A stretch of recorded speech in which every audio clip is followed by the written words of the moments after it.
നമ്മളെപ്പോലുള്ള ആൾക്കാർ ഓണ്ടർപ്രണേഴ്സ് ആയിട്ട് ഇവിടെ നമ്മൾ ബിസിനസ് ചെയ്യുന്നവരുണ്ട്, ഇവിടെയൊക്കെ ജോലി ചെയ്യുന്ന ആൾക്കാരുണ്ട്.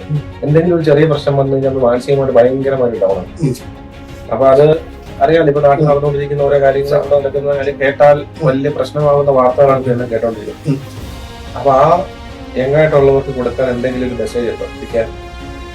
എനിക്ക് കൊടുക്കാനുള്ള മെസ്സേജ് എന്ന് ഞാൻ പറഞ്ഞത് നമ്മുടെ പുരാണത്തിൽ പറയുന്ന മെസ്സേജാണ്.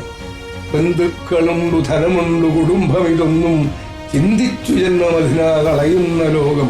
ഈ കണ്ടത് ഒന്നും ഒരു ശാശ്വതമല്ല. ഹൃത്തി ഭക്തിയാ ഭജിക്ക പുരുഷോത്തമവാദോ. ഈശ്വരഭക്തി ഉണ്ടെങ്കിൽ തീർച്ചയായിട്ടും സമാധാനമായ പ്രതിവിധികൾ വന്നെത്തുകയും ശാന്തിയും സമാധാനത്തോടും മറ്റുള്ളവർക്കും. ഒരു ഓഫീസായാൽ തന്നെ എല്ലാവരും കൂട്ടരുമ. നമ്മുടെ ഒരു ഓഫീസ്, എനിക്ക് പറയാനുള്ള ഒരു കമ്പനി ഏതായാലും ശരി, എല്ലാവരും ഒത്തൊരുമിച്ച് സന്തോഷമായിട്ട് അത് പ്രവർത്തിച്ച് മുന്നോട്ട് പോകുമ്പം അതിൻ്റെ ഐശ്വര്യം, ആ വിളക്ക് നല്ലോണം കത്തും. അതിൽ നിന്ന് 10 വിളക്കിൽ നിന്ന് ഒരു തിരിശല അളഞ്ഞാലും 9ന്റെ ശോഭ കിട്ടും. അതുപോലെ തന്നെ നല്ലവണ്ണം പ്രവർത്തിച്ചു കൊണ്ടുപോയിരിക്കുന്ന ഒരു വീട് വെച്ചിട്ട് അതിൻ്റെ ഒരു മൂലക്കല്ലിളക്കിയാൽ അതിൻ്റെ എഫക്റ്റ് ആ വീടിന് മൊത്തം അത് ബാധിക്കും.